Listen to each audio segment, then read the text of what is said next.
1996 காங்கிரஸும் அதிமுகவும் உறவு கூட்டணி வைத்து கொள்ளுகிற தருணத்தில் திடீர்னு காங்கிரஸ் கட்சியிலேருந்து வெளியே வந்து தமாக கட்சியை தொடங்குகிறார் ஜி.கே. மூப்பனார். எடப்பாடியார் அவருடைய நோக்கம் என்னென்னா திமுக ஆட்சிக்கு எதிரான வாக்குகள் சிதறிப்போகக்கூடாது. அது ஒன்று தான். எடப்பாடி காலத்தில் கொரோனா என்பது ஒரு மர்மமான வியாதியாக தான் இருந்தது. உலகம் கூட அமெரிக்காவே திணறிச்சு. ஆனால் ஸ்டாலினுக்கு ஒரு அதிர்ஷ்டம். அவர் ஆட்சிக்கு வந்த உடனே எல்லாம் வேக்சின் கண்டுபிடிச்சாச்சு, ப்ரிகாஷனரி மெஷர்ஸ் என்னன்னு கண்டுபிடிச்சாச்சு, உலக அளவில் ஒரு பாதுகாப்பு நடவடிக்கையில் வந்தாச்சு. விஜய் கூட்டணிக்கு வருவார்கள்னு நாம் ஜோசியம் சொல்ல முடியாது. ஆனால் ஒருவேளை அவர் தனித்து நின்று ஒரு கணிசமான வாக்குகளை பெற்றாலோ இல்லை என்றாலோ அல்லது கணிசமான இடங்களை பெற்றாலோ அதற்கு பிறகு அவர் ஆனால் இவர் வந்து இப்போ திமுகவுக்கு தான் ஒரு சிறுபான்மையருடைய ஓட்டு இருக்கும் அப்படிங்கிற ஒரு நிலை மாறி விஜய்க்கு மாறு. ஏன்னா இப்போ இவங்க சப்போர்ட் பண்ணுவாங்கன்றத மாதிரி அவரே ஒரு சிறுபான்மையராக இருக்கார். அப்போ அவர்கிட்ட எல்லா நலப்பணிகளும் வரும். இன்னும் அவர் வந்து விமர்சனக்கு உள்ளாக்கப்பட்டார் ஜோசப் விஜய். ஆனால் அவர் அதை தான் சைன் பண்ணி அவரோட ஸ்டேட்மெண்ட் எது வந்தாலும் ஜோசப் விஜய்னு தான் வருது. இன்னைக்கு செவிலியர்களை கடுமையாக கைது செய்யும் போது நடக்கக்கூடிய பிரச்சனைகள், அங்கே அசம்பாவிதங்கள் நடக்கிறத பார்க்குறோம். இது திமுக வந்து எவ்வளோ தைரியமாக இதை பண்ணுறாங்க. மக்கள் கேள்வி கேட்டாலும் தேர்தல் வரப்போதுனாலுமே இதை தொடர்ந்து பண்ணிக்கிட்டு இருக்காங்கிற போக்கு எப்படி பார்க்குறீங்க? என்ன நான் நினைக்கிறேன்னா, என்ன பண்ணாலும் கடைசி நிமிஷத்தில் ஏதாவது இலவச சலுகைகள்லாம் கொடுத்துடலாம், சமாளிச்சிடலாம்.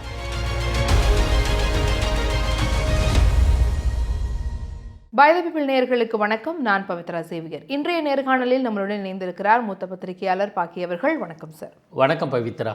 சார், இன்றைக்கி ரொம்ப பரபரப்பாக போயிட்டு இருக்கக்கூடிய விஷயம், பியூஷ் கோயல் அவர்கள் வந்திருக்காரு தமிழகத்துக்கு. கூட்டணி குறித்த அவங்களுக்கு எவ்வளோ தொகுதிகள் வேணுங்கிற பேச்சுவார்த்தை போயிட்டுருக்கு. இபிஎஸ் அவர்களை சந்திச்சிருக்காரு, தொடர்ந்து பலவரை சந்திக்க போகிறாரு அப்படின்னும் அவங்க ஒரு அதிகமான எண்ணிக்கையை தான் நோக்கி வந்திருக்காங்க. எப்பயும் வாங்குறதை விட அதை விட டபுள் மடங்கு ட்ரிபிள் மடங்கு கூட கேட்குறாங்கங்கிற மாதிரியான ஒரு தகவல்கள் நமக்கு வந்துட்டுருக்கு. என்ன மாதிரியான முடிவுகள் எடுக்கப்படும் நீங்கள் நினைக்கிறீங்க? நல்ல முடிவுகள் எடுக்கப்படும் தான் நான் நம்புகிறேன். ஏன்னா இன்றைய சூழலில் ஒரே எய்ம் எல்லாருக்கும், அதை முதல்ல சொல்லிடணும். முதல்ல சொல்ல வேண்டிய கருத்தாக நான் நினைக்கிறேன். திராவிட முன்னேற்றக் கழக ஆட்சி அகற்றப்பட வேண்டும். அந்த ஒன்று தான் குறிக்கோள். இது பியூஷ் கோயலாக இருந்தாலும் எடப்பாடி பழனிசாமியும் வேறு யாராக இருந்தாலும் இதுதான். ஸோ கூட்டணியில் வந்து அதிகமாக டிமாண்ட் பண்ணுவாங்களான்னா நிச்சயமாக செய்வாங்க. அது இயல்பு தானே. எல்லா கட்சியும் கூடுதலான இடங்கள் கேட்பாங்க. இதெல்லாம் பேரம்னு நம்ம சொல்லுவோம் இல்லை. பேரம்னா என்ன? இவங்க கூட கேட்டு கொஞ்சம் வந்து குறைஞ்சி வருது. கடந்த முறை ஏன் இதை நான் சொல்கிறேன்னா, இதுக்கு எடப்பாடி பழனிசாமி எந்த அளவுக்கு இணங்குவார் அப்படின்றது அது ஒரு ஆங்கிள். நான் எதுக்கு சொல்கிறேன்னா, கடந்த முறை 2021 இதே அனைத்து இந்திய அண்ணா திராவிட முன்னேற்றக் கழகமும் பாரதிய ஜனதா கட்சியும் கூட்டணி சேர்ந்து தான் தேர்தல் களத்தை சந்தித்தன. நல்ல ஞாபகம் இருக்குங்க. அப்போது இதே மாதிரி 60 இடங்களில் போட்டியிடுவோம் அப்படின்னு பாஜக, தமிழ்நாட்டைச் சேர்ந்த பாஜக தலைவர்கள் விருப்பம் தெரிவித்தார்கள். ஆனால் எடப்பாடி பழனிசாமி அவர்களும் கழகத்தினோட பொதுச் செயலாளர் எடப்பாடியும் கட்சி மேலிடத்தை சேர்ந்த அமித்ஷா போன்ற தலைவர்கள் அவங்களோட பேசி முடிஞ்சு பண்ணும்போது எவ்வளோ இடங்கள் கொடுத்தாங்க? 25 இடங்கள்.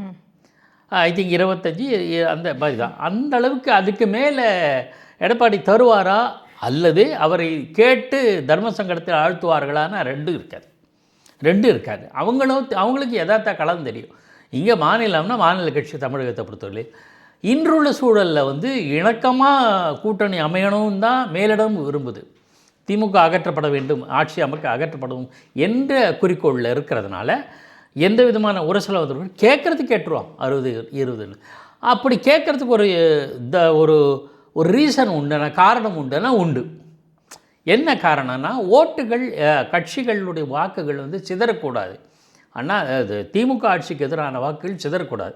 அப்போ எல்லாரும் இடம்பெறணும். எல்லாரும் இடம்பெற வேண்டும் என்றால் இது என்னோடய பார்வை. பாஜக என்ன சொல்லுவாங்க, எனக்கு கொஞ்சம் கூட சீட்டு கொடுங்க, நாங்கள் சில பேருக்கு இடங்களை ஒதுக்கிடுவோம். வெளிப்படையாக நேரடி சொன்னேன். டிடிவி தினகரன் அப்புறம் மற்ற தலைவர்கள். பன்னீர்செல்வத்தை பொறுத்தவரை அது சரியாக வருமானு தெரியாது. ஏன்னா பன்னீர்செல்வம் அதிமுகவிலேருந்து நீக்கப்பட்டவர். ஆனால் அவர் ஒருவேளை ஒரு கட்சி மாதிரி ஏதோ அதனால தான் கழகம்னு மாற்றிட்டார். ஸோ நாளைக்கே என்ன பண்ணுவார், ஒரு கட்சின்னு பதிவு பண்ணக்கூடும். பண்ணுவாரா இல்லையே தெரியாது. அல்லது ஒரு குழுன்னு நினைப்பாங்க. அது பிஜேபியினுடைய சிம்பலில் போட்டிக்கிட்ட தயாராக இருப்பாங்க. அப்படி இருக்கிற பட்சத்தில் அவங்களோட வாக்குகள் சிதறக்கூடாது. கிடைக்கிற 2 வாக்கு 3 வாக்காக இருந்தாலும் குறைந்த வாக்குகளாக இருந்தாலும் நான் ஏற்கனவே சொல்லியிருக்கேன், பல தடவைங்க சொல்கிறேன், இங்கேயே நான் பதிவு பண்ணுறேன். வெற்றி நம்ம கத்திரிக்காய் வாங்குற மாதிரி தான். கத்திரிக்காய் வெண்டைக்காய் வாங்குறோம்ல, அப்படியே நிறைய சாலிடாக இருக்கும். 1 கிலோ வாங்குது, எடை வந்து காட்டாது. ஒரே ஒரு கத்திரிக்காய் வச்சோடனே கரெக்டாக எடை 1 கிலோ காட்டும். அந்த மாதிரி வாக்குகள் சிதறக்கூடாது என்பதை மனத்தில் இருத்தி திமுகவை வீழ்த்துவதற்கான யூகத்தில் கொஞ்சம் ஒரு காம்ப்ரமைஸ் இருக்கத்தான் செய்யும். காம்ப்ரமைஸ் தேர்தலே நேற்றைய தினம் முந்தா நாள் 2 நாட்களுக்கு முன்னாடி எடப்பாடி பழனிசாமி தெளிவாக சொல்லியிருக்கார். ஒரு ஒரு ஒரு ஒரே நோக்கத்தோடு நாம் வந்து எல்லாரும் ஒத்த கருத்தோடு இணைய வேண்டும் என்பது. ஆகையினால் இந்த பேச்சுவார்த்தை பல கட்டங்களில் நடக்கலாம், அல்லது ஒரு சில கட்டங்களில் நடந்து முடிக்கலாம். எதுவாக இருந்தாலும் முடிவு என்பது சுமூகமாக தான் அப்படி. ஆனால் டிடிவி தினகரன் அவருடைய செயல்பாடுகள்ங்கிறது இபிஎஸ்க்கு முரணானது, எதிரானது. அவங்க வந்து அவரை எதிர்க்கிறதுல ரொம்ப வலிமையாகவே இருக்கிறாங்க. செய்தியாளர் சந்திப்புகளையும் அவருடைய பேச்சுகள் அப்படி தான் இருக்குது. ஆனால் அவங்களும் இபிஎஸும் பாஜகவுடைய ஒரு அறிவுறுத்தல் கூட்டணிக்குள்ளே இணையத்துக்கான வாய்ப்பு அமையுமா, இல்லை கூட்டணி அந்த கம்பார்ட்மெண்ட் டிவிஷன்ற மாதிரி ஒன்று பண்ணுவாங்க, அந்த மாதிரியான ஒரு விஷயத்தை கொண்டு வருவாங்களா? நீங்கள் சொன்ன மாதிரி கம்பார்ட்மெண்ட் தான் நடக்கும். அது வந்து பல தளங்கள் அப்படி நடந்திருக்கும்.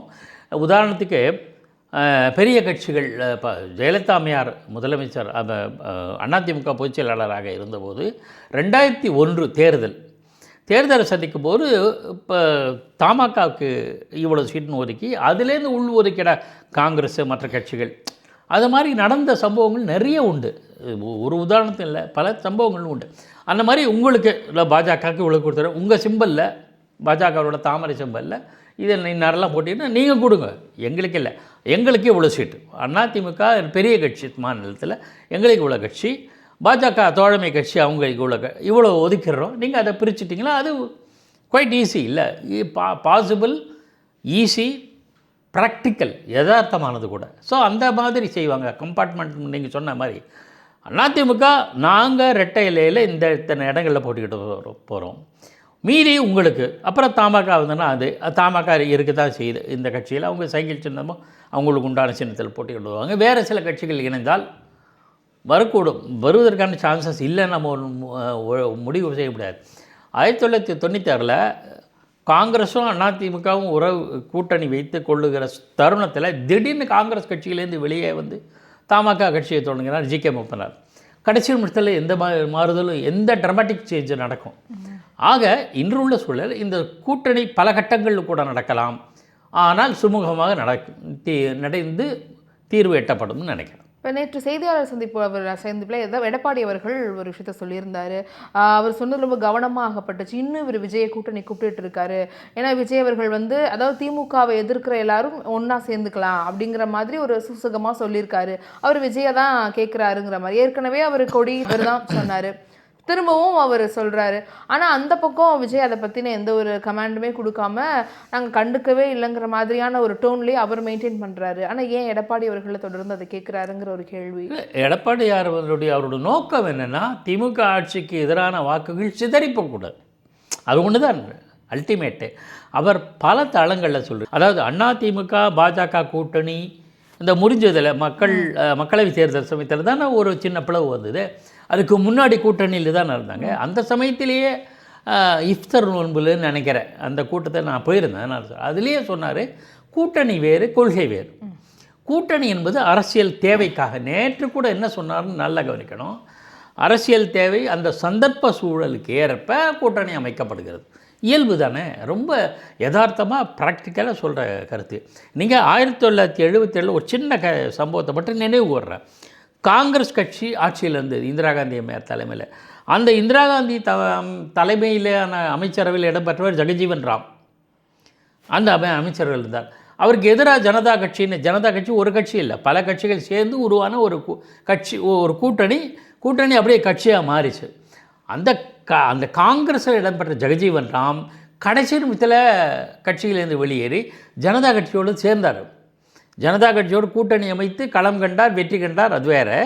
ஜனதா கட்சியோடு சேர்ந்துட்டார். அவர் ஆரம்பித்த கட்சி காங்கிரஸ் ஃபார் டெமோக்ரஸி. இதை ஏன் சொட்டி காட்டினா, அரசியலில் இந்த மாதிரியான நிகழ்வுகள் ஏற்றுக்கொள்ளப்படத்தக்க யதார்த்தமானது. அரசியல் களத்தில் இதெல்லாம் யதார்த்தம். அது அந்த மாதிரியான அணுகுமுறையை தான் கடைப்பிடிக்கிறாங்கன்னு நான் நினைக்கிறேன். சரி, அவர் இன்னொரு விஷயம் என்னன்னா, முதலமைச்சர் மு.க. ஸ்டாலின் ஆகட்டும், இல்லை திமுக ஆகட்டும் ஏமாத்துறாங்க. அவங்க வந்து ஏமாத்துறாங்க அப்படிங்கிறத வந்து ரொம்பவே நிதர்சனமா தெரியுதுன்ற ஒரு விஷயத்தையும் சொல்லியது. எதை நோக்கி அவர் அப்படி சொல்லியிருந்தாரு நீங்க நினைக்கிறீங்க? எடப்பாடி அவர்கள் நேற்று செய்தியாளர் நீங்கள் சந்திப்புகள் வெளிப்படை அவர் என்ன சொல்ல திரும்ப சொல்றாரு, 2021 நீங்கள் ஆட்சிக்கு வந்துட்டீங்க. அதுவே பல தொகுதிகளில் எடப்பாடி அதிமுகவுக்கும் திமுகவுக்கு வித்தியாசம் வந்து ரொம்ப குறைவு. பல தொகுதிகளில் 3000 2000 அந்த மாதிரி ரொம்ப கணிசமான அந்த மாதிரி கிடைச்சது. சரி, அப்படியே இருந்தாலும் கூட இதெல்லாம் ஏன் வந்தாங்கன்னா, மக்களை ஏமாற்றி அவர் சொல்கிறது, எடப்பாடி என்ன சொல்கிறாருன்னா, நீங்கள் 1500க்கும் மேற்கான வாக்குறுதிகள் கொடுத்தீங்க, என்ன வாக்குறுதிகள், முக்கியமான வாக்குறுதிகள் எதையுமே நிறைவேற்றலையே அப்படின்னு இதை சொல்லி தான் நீங்கள் ஆட்சிக்கு வந்தீங்க. 5 வருஷம் என்ன பண்ணீங்க? நாங்கள் ஆட்சியில் இருந்தபோது அவர் யதார்த்தமாக பேசியிருக்காரு. நேற்று எதுவும் எடப்பாடி பழனிசாமி பேசுகிறது ரொம்ப யதார்த்தமான சொல்லியிருக்கேன்னா, நாங்கள் இருந்தபோது பல்வேறு சோதனைகள். ஜெயலலிதா அம்மையார் மறைந்த உடனே கட்சி யார் அந்த ஒரு பொறுப்பெடுத்து ஆட்சி நடத்தணும், ஆட்சிக்கு எந்த விதமான ஊரும் நேரக்கூடாது, குழப்பங்களில் தவிர்த்த அது ஒரு கொஞ்ச நாள் போச்சு. அப்புறம் சட்ட சிக்கல்கள், கட்சியிலேருந்து போனவங்க வந்தவங்க இந்த நாங்கள் தான் அப்படின்னு சொன்னவங்கள்லாம் இருக்காங்க. அந்த சட்ட சிக்கல்கள் அதை போராடி ஜெயிக்கணும். இதுக்கு நடுவில் வறட்சி, அப்புறம் பல்வேறு புயல் தாக்குதல், இதெல்லாம் எடப்பாடியே சொல்லியிருக்காரு. கடைசியாக கொரோனா எடப்பாடி காலத்தில் கொரோனா என்பது ஒரு மர்மமான வியாதியாக தான் இருந்தது. உலகம் கூட, அமெரிக்காவே திணறிச்சு. ஆனால் ஸ்டாலினுக்கு ஒரு அதிர்ஷ்டம், அவர் ஆட்சிக்கு வந்த உடனே எல்லாம் வேக்சின் கண்டுபிடிச்சாச்சு, ப்ரிகாஷனரி மெஷர்ஸ் என்னன்னு கண்டுபிடிச்சாச்சு, உலகளவில் ஒரு பாதுகாப்பு நடவடிக்கையில் வந்தாச்சு, மத்திய அரசினோட சப்போர்ட்டும் கிடைச்சது.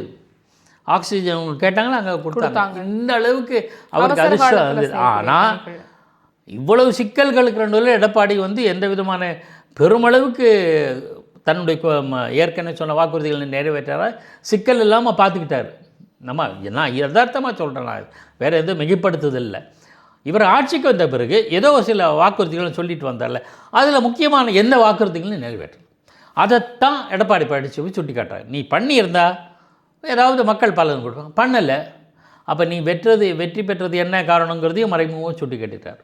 விஜய் அவர்கள் வந்து இந்த கிறிஸ்துமஸ் நிகழ்ச்சிகளில் பங்கேற்றிருந்தார். அங்கே அடுத்து வரக்கூடிய முதலமைச்சர் அப்படின்னு அங்கே இருக்கக்கூடிய ஃபாதர்லாம் அவரை சொல்லியிருந்தாங்க. அதெல்லாம் பார்க்க முடிஞ்சுது. சிறுபான்மையர் அவர்களுடைய ஓட்டுகளை நோக்கி தான் விஜய் வந்து பயணம் செய்கிறாரு அப்படின்னு பேசப்பட்டது. இன்னும் இந்த மேடையில் உறுதி செய்யப்பட்டதா பார்க்குறீங்களா? இல்லை, உறுதி செய்யப்பட்டதில்லை. எல்லா கட்சியும் கிறிஸ்துமஸ் விழா கொண்டாடுறாங்க, நாமளும் கொண்டாடி வைப்போமே அப்படிங்கிறது தான். இவர் சிறுபான்மையினர் ஓட்டுகளை பிரிப்பார்ன்றதெல்லாம் நமக்கு தேர்தல் சமயத்தில் தான் தெரியும். ஆனால் நான் என்ன ஃபீல் பண்ணுறேன் அப்படின்னா, விஜய் கூட்டணிக்கு வருவார்கள்னு நாம் ஜோசியம் சொல்ல முடியாது. ஆனால் ஒருவேளை அவர் தனித்து நின்று ஒரு கணிசமான வாக்குகளை பெற்றாலோ இல்லை என்றாலோ, அல்லது கணிசமான இடங்களை பெற்றாலோ, அதற்கு பிறகு அவர் வந்து சில முடிவுகளை எடுக்கலாம் நான் ஃபீல் பண்ணேன். என்னுடைய யூகம் என்னென்னா, விஜயகாந்த் 2006 கட்சி தொடங்கினார், களத்தை கண்டார். களம் கண்டபோது அவர் மட்டும்தான் ஜெயித்தார். ரிஷிவந்தியம்னு நினைக்கிறேன், இல்லை விக்கிரவாண்டியான்னு நிலவில் ஒரு தொகுதியில் அவர் மட்டும் வெற்றி பெற்றார். பல இடங்களில் நிறைய கணிசமான வாக்குகளை பெற்றார். அந்த வாக்குகள் வந்து அதிமுகவுக்கு வெற்றி வாய்ப்பை பாதித்தது. அது இயல்பு. அதனால் 2006 மைனாரிட்டி அரசாக திமுக வந்து, அதில் கூட மைனாரிட்டி அரசு 100+ கூட கிடையாது, 90 என்னமோ தான். ஸோ இதுபோல் விஜய் என்ன மனதில் நினைக்கிறார் அப்படின்னு அங்கே உள்ள அரசியல் நோக்கர்கள் மூலம் எனக்கு ஓரளவுக்கு தெரிஞ்சது. அது கூட உறுதி செய்ய முடியாது, எனக்கு தெரிஞ்ச யூகத்தின் அடிப்படையில் சொல்ல. தனியாக களம் கண்டுவோம். களம் கண்ட பிறகு நமக்கு நிறைய ஒரு இதுனா நம்ம பேரம் பேசி அதிமுக மாதிரி கூட்டணிகள், ஏன்னா திமுக தான் அவருக்கு பிரதான எதிரி. திமுக ஆட்சி தீய சக்தின்னு சொல்லிட்டார். எப்படி புரட்சித் தலைவர் எம்ஜிஆர் புரட்சித் தலைவர் ஜெயலலிதா சொன்ன மாதிரியே தீய சக்திங்கிற வார்த்தையை அவர் பயன்படுத்தியிருக்கார். ஸோ அவர் உறுதியாயிடுச்சு, இப்போ டெஃபினட்டாக திமுகவுக்கு எதிரானவர். ஸோ அந்த களம் காணும். அப்போ அந்த ஆட்சியை அகற்றுவதற்கு கூட்டணி இப்போ சேர முடியாட்டாலும் தனித்து போட்டிட்டு பார்ப்போம், எப்படி ஒர்க் அவுட் ஆகுதோ அதுக்கு பிறகு நாம் முடிவெடுக்கலாம் அப்படின்ற எண்ணத்தில் அவர் இருப்பதாக நான் அறிகிறேன். அப்படி இருந்தால் போஸ்ட் போல் அலையன்ஸ்னு ஒன்று உண்டு, தேர்தலுக்கு பிந்தைய கூட்டணி. அதற்கு சான்சஸ் இருக்கலாம். அநேகமாக அதுக்கு வாய்ப்பு இருக்குமான்னா கிட்டத்தட்ட எடப்பாடிக்கு அவர் செய்கிற வேலைக்கு சொல்கிறேன். அவர் கொள்கை எதிரி பாஜக அப்படிங்கிறாரு. அங்கே பாஜக கூட்டணியில் இருக்காங்க. இங்கே பாஜக எங்கே களத்தில் இருக்கே, திமுக அதிமுகவோட தோழமை கட்சி. அவங்க ஒன்றும் சிஎம் ஆகணும்னு ஆசைப்படுறது அந்த மாதிரிலாம் குறிக்கோள் அவங்களுக்கு இருக்கிறதா தெரியல. பாஜக சொல்லுவாங்க எல்லா கட்சிக்குமே நாங்கள் எங்கள் கட்சியும் ஆட்சிக்கு வரணும், நாங்கள் முதலமைச்சர் ஆகணும்னு திருமாவளவன் கூட தான் சொல்லுவார். யாரும் சொல்லுவாங்க. அந்த மாதிரி பாஜக சொல்கிறாங்க. அவங்களுக்கு இன்னும் தமிழ்நாட்டில் அந்த களம் இருக்கான்னு தெரியல. ஆனால் அவங்களுக்கு ஒத்த கூட்டணியை கட்சியை நம்பகமான கூட்டணி கட்சின்னு அதிமுக தானே பார்க்குறாங்க. அது இயல்பு தானே. அதனால் இவங்களும் அந்த எதிர்பார்ப்பு இருக்கிறதா எனக்கு நான் ஆனால் இவர் வந்து இப்போ திமுகவுக்கு தான் ஒரு சிறுபான்மையருடைய ஓட்டு இருக்கும் அப்படிங்கிற ஒரு நிலை மாறி விஜய்க்கு மாறு. ஏன்னா இப்போ இவங்க சப்போர்ட் பண்ணுவாங்கன்றத மாதிரி அவரே ஒரு சிறுபான்மையராக இருக்கார். அப்போ அவர்கிட்ட எல்லா நலப்பணிகளும் வரும். இன்னும் அவர் வந்து விமர்சனக்கு உள்ளாக்கப்பட்டார் ஜோசப் விஜய். ஆனால் அவர் அதை தான் சைன் பண்ணி அவரோட ஸ்டேட்மெண்ட் எது வந்தாலும் ஜோசப் விஜய்னு தான் வருது. ஸோ அதை வந்து முன்னிலைப்படுத்துறதுக்காக அந்த மாதிரி ஒரு விஷயம் பண்ணிருக்கலாம். அது ஒரு உத்தியாக நினைக்கலாம். எப்போ நாங்கள் தான் சிறுபான்மையினோட காவலர்கள் அப்படின்னு திமுக மாரடிச்சுக்கிட்டு இருக்குல்ல, அது வந்து பலிக்காமல் போகும். அப்படிங்க என்னதான் இருந்தாலும் சரி, சிறுபான்மையினர் பெரும்பான்மை நான் அந்த ஈக்குவேஷனுக்கு போக விரும்பலை. மக்களுக்கு நீங்கள் எந்த அளவுக்கு நன்மை செய்கிறீர்கள், பாதிப்பு ஏற்படுத்துகிறீர்கள், அதுதான் கணக்கு. அதில் வந்து யாரை கேட்டாலுமே அதோடு சிறுபான்மை பெரும்பான்மைன்னு அந்தந்த பாக்கெட்டில் இருக்கும். அந்த ஜாதி மதம் போன்ற விஷயங்களில் இருக்கும். அந்த வகையில் மற்ற கட்சிகளைப் போல் விஜயும் கிறிஸ்தவ மாநாட்டு கூட்டம் நடத்தியிருக்கார். இயல்பு தானே. நாளைக்கு இஃப்தார் கூட நடத்துவார். அவர் நடத்தியிருக்காரு, சென்ற முறை நடத்தியிருக்காரு. மற்ற கட்சிகள்லாம் நடத்திருக்காங்க, பாஜகவே நடத்திருக்காங்களே இஃப்தார் வந்து. ஆனால் இதெல்லாம் வந்து அந்த சிறுபான்மையோட திருப்திப்படுத்துவதற்காக. ஆனால் அல்டிமேட்டாக நான் என்ன நினைக்கிறேன், என்னுடைய பார்வை என்னென்னா, ஒன்று மக்களுக்கு பொதுவாக என்ன நல்லது செய்கிறீங்க அப்படிங்கிறது தான் பார்க்கணும். அந்த விஷயத்தில் திமுகவுக்கு எதிரான அதிருப்தி வந்து அதிகமாக வீசுவதாக நான் கருதுகிறது. அதுக்கே பயன்படுத்தி அதை தன் வசம் இழுப்பதற்கான முயற்சிகளில் விஜய் ஈடுபடுவார், இயல்பு தான். திருமாவளவன் அவர்கள் நேற்றைய மேடையில் சொல்லியிருந்தார், விஜயும் சீமானும் வந்து ஆர்எஸ்எஸோட பிள்ளைகள், அவங்க வந்து அதன் பின்னணியில் தான் வராங்க, அவங்களோட நோக்கம் வந்து திமுகவை தோற்கடிக்கணுங்கிறத தாண்டி அதுக்கு பின்னாடி வேலை செய்கிறது ஆர்எஸ்எஸ் தான், பாஜக தான் அப்படிங்கிறது தான் அவர் தொடர்ந்து சொல்கிறது. நேற்று இன்னும் கொஞ்சம் ஸ்ட்ராங்காக திருப்பரங்குன்றத்துக்கு போராட்டம் பண்ணிட்டு இருந்தார், மதுரையில் அந்த விஷயத்த சொல்லியிருந்தார். இது எப்படி பார்க்குறீங்க? அதை உங்களுக்கு முரணாக இருக்கா, இல்லை உங்களால் ஏற்றுக்கொள்ள முடியுதா? இப்போ அதாவது நான் ஒரு ஷர்ட் போட்டிருக்கேன், இதே கலர் ஷர்ட்டை இன்னொருத்தர் போட்டு வச்சுக்கோங்களேன், நானும் ஒரு அண்ணன் தம்பியா, ரெண்டு பேரும் ஒத்த கருத்து உள்ளவரா? எப்படி இருக்க முடியும்? ஒரு இஷ்யூவில் ஒரு ரெண்டு தரப்பினர் ஒரே பார்வை வைக்கிறாங்கன்றதுனால எல்லாத்துலேயுமே ரெண்டு பேரும் ஒத்து போகிறாங்கன்னு எடுத்துக்க முடியுமா? பாஜகவினுடைய பெரும்பாலான கொள்கைகளை சீமான் ஏற்றுக்கிறாரா? நீங்கள் சொல்கிற மற்றவர்கள் ஏற்றுக்கிறாங்க, ஏன் அதிமுக கூட ஏற்றுக்கலை? இப்போ உதாரணத்துக்கு மகாத்மா காந்தி வேலை இருந்து அந்த மகாத்மான்ற பேரை நீக்கியதை எடப்பாடி ஆட்சேபிச்சிருக்காரு. பழையபடி நேம் தான் நீடிக்கணும்னு சொல்லியிருக்கார். அந்த விஷயம் அதாவது உறுதியாக இருக்காங்க. சில விஷயங்கள் நாங்கள் எங்களோட நிலைப்பாடு இது. இப்போ நீட்டு, இப்போ ஹிந்தி இருமொழி கொள்கை, இதெல்லாம் விஷயத்தில் அதிமுக என்ன காம்ப்ரமைஸ் பண்ணிடுச்சா? இல்லையே.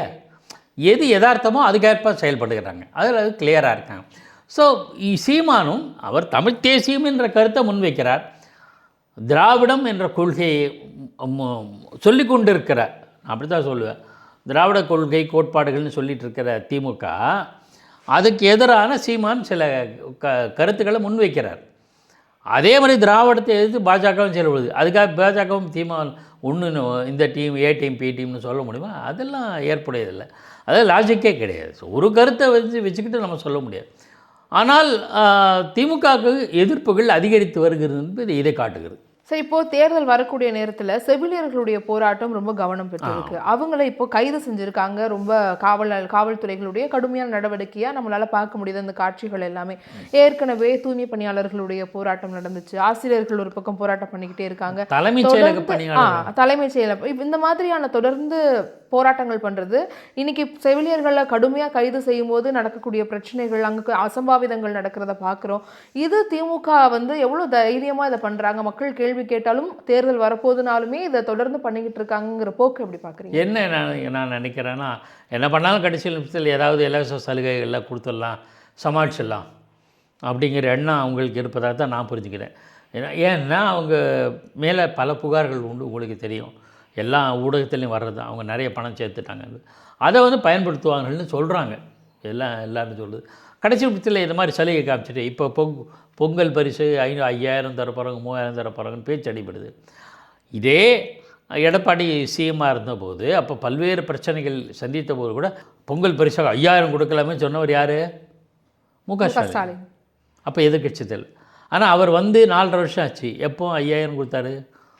பல கோட்பாடு அந்த மாதிரி அதில் எடுத்தோம்னா லிஸ்ட் எடுத்தோம்னா நமக்கு நேரம் போதாது. எந்த நகை கடன் தள்ளுபடி, கல்வி கடன் தள்ளுபடி, கரும்புக்கு கூடிய விலை, பல விவசாய பாதுகாப்பு, அப்புறம் வந்து நீங்கள் சொன்ன மாதிரி ஆசிரியர் பணியிடம் நிரந்தரம், காலி பணியிடங்கள் நிரந்தரம். நேற்று எடப்பாடி சொல்லியிருக்கார்ல, காலி பணியிடங்கள் என்ன நிரப்பலை. திடீர்னு அதை தவிர அரசு பணிகளில் 70,000 பேர் ரிட்டையர் ஆகிருக்காங்க, அந்த இடத்த நிரப்பலை. 50,000 பேர் மட்டும்தான் கொடுத்துருக்காங்க. ஸோ 20,000 பேர் பாக்கி.